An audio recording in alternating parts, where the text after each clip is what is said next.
America आज दुनिया का सबसे बड़ा ऑयल प्रोड्यूसर है, फिर भी सऊदी अरेबिया पर इतना डिपेंडेंट क्यों है? ये एक ऐसा सवाल है जो जियोपॉलिटिक्स और इकोनॉमी दोनों के अंदर छुपा है। अगर सिर्फ प्रोडक्शन देखें तो यूएस से शेल ऑयल रेवोल्यूशन के बाद अपनी जरूरतों का ऑयल खुद प्रोड्यूस करता है, लेकिन सिर्फ प्रोडक्शन से बात नहीं बनती। ग्लोबल ऑयल प्राइसिंग और सप्लाई चेन सऊदी अरेबिया के कंट्रोल में है। सऊदी अरेबिया ओपेक का लीडर है और जब भी ऑयल प्रोडक्शन बढ़ता या घटता है उसका सीधा असर ग्लोबल ऑयल प्राइसेस पर पड़ता है। अमेरिका चाहे जितना भी ऑयल निकाल ले, लेकिन अगर सऊदी अपनी सप्लाई कंट्रोल करे तो ग्लोबल ऑयल रेट्स ऊपर नीचे हो सकते हैं। 2022 में रशिया यूक्रेन वॉर के बाद ऑयल प्राइसेस स्काई रॉकेट हो गए थे। उस वक्त अमेरिका को सऊदी से रिक्वेस्ट करनी पड़ी कि वो अपनी प्रोडक्शन इंक्रीज करे, यानी चाहे जितनी भी ऑयल इंडिपेंडेंस हो, ग्लोबल मार्केट के रूल्स सऊदी लिखता है। तो बात सिर्फ ऑयल की नहीं है, बात पावर की है। अमेरिका सऊदी को अपना कॉम्पिटिटर नहीं बना सकता, इसलिए आज भी सऊदी अरेबिया के साथ अच्छे रिलेशंस मेंटेन करता है। आज सऊदी अरेबिया दुनिया के सबसे पावरफुल देशों में से एक है, लेकिन एक वक्त था जब ये एक छोटा, गरीब और डेजर्ट कंट्री था। ना इंफ्रास्ट्रक्चर, ना इकोनॉमी, सिर्फ एक चीज थी, मक्का और मदीना की रिलीजियस टूरिज्म। लेकिन फिर आया एक टर्निंग पॉइंट, ऑयल डिस्कवरी। 1938 में स्टैंडर्ड ऑयल ऑफ कैलिफोर्निया ने सऊदी अरेबिया में दुनिया के सबसे बड़े ऑयल रिजर्व्स में से एक खोज लिया। ये सिर्फ सऊदी के लिए नहीं बल्कि अमेरिका के लिए भी एक गोल्ड माइन था। वर्ल्ड वॉर 2 के दौरान अमेरिका को फ्यूल की जरूरत थी और सऊदी अरेबिया उस वक्त का बिगेस्ट अनटैप्ड ऑयल सोर्स बन गया।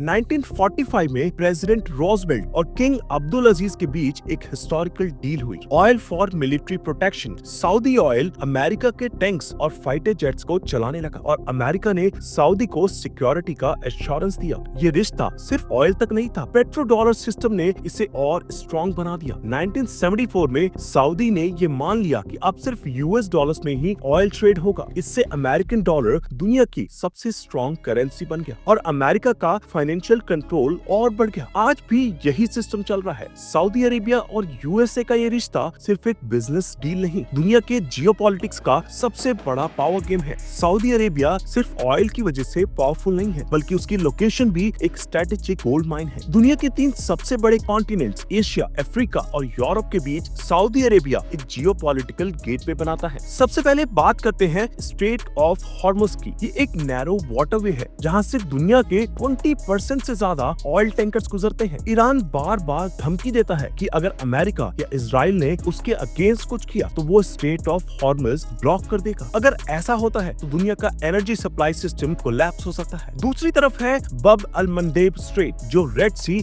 और इंडियन ओशियन को जोड़ता है। 12% ग्लोबल ट्रेड यहाँ से होता है और अगर ये ब्लॉक हो गया तो यूरोप और एशिया का ट्रेड टोटली डिस्टर्ब हो जाएगा। ईरान बैड हुती रेबल्स यहाँ अटैक्स करते रहते हैं, जो अमेरिका के लिए एक बड़ा हेडेक है। सऊदी अरेबिया के नॉर्थ में ईरान और जॉर्डन है, जो यूएस मिलिट्री स्ट्रेटेजी के कोर कंट्रीज है। ईरान एक प्रॉक्सी बैटलफील्ड है जहाँ अमेरिका और ईरान के कॉन्फ्लिक्ट्स हमेशा चलते रहते हैं। यानी सऊदी सिर्फ ऑयल से नहीं बल्कि अपनी स्ट्रेटेजिक लोकेशन से भी अमेरिका के लिए प्राइसलेस है। इसलिए चाहे अमेरिका ऑयल डिपेंडेंस खत्म भी कर दे, लेकिन सऊदी अरेबिया का इन्फ्लुएंस हमेशा रहेगा। सऊदी अरेबिया और अमेरिका का रिश्ता सिर्फ ऑयल का नहीं है, मिलिट्री और सिक्योरिटी का भी है। इसका सबसे बड़ा प्रूफ था 1990 गल्फ वॉर। जब सद्दाम हुसैन ने कुवैत पर अटैक किया तो सऊदी अरेबिया भी डेंजर में आ गया। ईरान की आर्मी सऊदी बॉर्डर्स के बिल्कुल पास थी। सऊदी ने तुरंत अमेरिका से मदद मांगी और जवाब में अमेरिका ने ऑपरेशन डेजर्ट शील्ड लॉन्च किया। 5 lakh American troop Saudi Arabia में डिप्लॉय किए गए, जो वर्ल्ड वॉर 2 के बाद अमेरिका का सबसे बड़ा मिलिट्री डिप्लॉयमेंट था। जब वॉर खत्म हुई तो अमेरिका ने सऊदी अरेबिया में परमानेंट मिलिट्री बेसिस बना लिए। ये बेसिस सिर्फ सऊदी की प्रोटेक्शन के लिए नहीं, पूरे मिडिल ईस्ट में यूएस मिलिट्री इन्फ्लुएंस बढ़ाने के लिए थे। लेकिन ये रिलेशन एक टर्निंग पॉइंट पे आया 9/11 अटैक्स के बाद, जब पता चला कि 19 हाईजैकर्स में से 15 सऊदी अरेबियन थे तो सऊदी पर बड़े सवाल उठने लगे। अमेरिका और सऊदी के रिलेशंस फ्रेजाइल हो गए, लेकिन वॉर ऑन टेरर के नाम पर दोनों ने अपनी पार्टनरशिप फिर से स्ट्रॉन्ग कर ली। 2003 में अमेरिका ने सद्दाम हुसैन को हटा दिया और सऊदी अरेबिया ने पर्दे के पीछे अमेरिका की मदद की। एयर स्पेस, इंटेलिजेंस और लॉजिस्टिक्स के रूप में सऊदी ने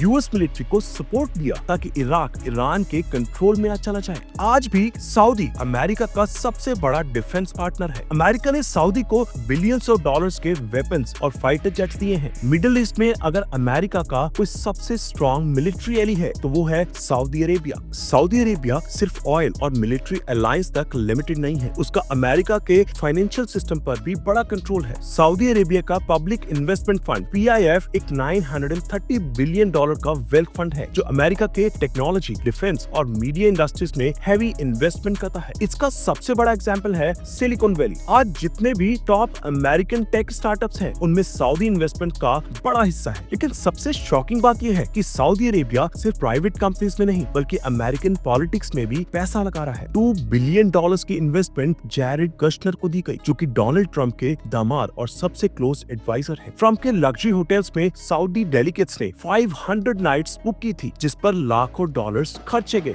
लिव गोल्फ टूर्नामेंट सऊदी ने ट्रंप के गोल्फ कोर्स पर ऑर्गेनाइज किया, जो एक डायरेक्ट फाइनेंशियल बेनिफिट था। सऊदी अरेबिया एक साइलेंट पावर ब्रोकर की तरह अमेरिका के अंदर काफी इन्फ्लुएंस बिल्ड कर रहा है। ये सिर्फ बिजनेस इन्वेस्टमेंट नहीं बल्कि एक स्ट्रेटेजिक पावर मूव है। अगर देखा जाए तो सऊदी अरेबिया ने अमेरिका की इकोनॉमी, मीडिया और पॉलिटिक्स में अपना डीप रूटेड प्रेजेंस बना लिया है। इसका मतलब ये है कि चाहे कोई भी प्रेसिडेंट आए, सऊदी अरेबिया का इन्फ्लुएंस हमेशा रहेगा। डोनाल्ड ट्रंप और सऊदी अरेबिया के रिलेशन सिर्फ पॉलिटिकल नहीं, फाइनेंशियल और पर्सनल लेवल पर भी काफी डीप है। 2017 में जब ट्रंप अमेरिका का प्रेसिडेंट बना, तब उसने सऊदी अरेबिया को अमेरिका का सबसे important middle eastern ally declare किया। कांग्रेस ने जब सऊदी को आर्म्स सप्लाई रोकने की कोशिश की, तो ट्रंप ने उस डिसीजन को रिफ्यूज कर दिया। सबसे बड़ी बात ये थी कि ट्रंप ने ईरान न्यूक्लियर डील से अमेरिका को बाहर निकाल दिया, जो सऊदी अरेबिया के लिए एक बड़ी जीत थी। उसके बदले में सऊदी अरेबिया ने ट्रंप के साथ $110 बिलियन की आर्म डील साइन की, जो कि हिस्ट्री की सबसे बड़ी यूएस सऊदी आर्म्स डील थी। लेकिन ट्रंप और सऊदी के टाइज सिर्फ गवर्नमेंट लेवल तक नहीं रुकते। सऊदी अरेबिया ने पर्सनली ट्रंप के बिजनेसेस में भी इन्वेस्टमेंट्स किए। सऊदी अरेबिया ट्रंप के पर्सनल बिजनेस एम्पायर को सपोर्ट करता है और ट्रंप उसके बदले में सऊदी को यूएस पॉलिटिक्स में फेवर करता है। जब 2024 के इलेक्शंस आए, तो सऊदी ने फिर से ट्रंप को सपोर्ट दिया।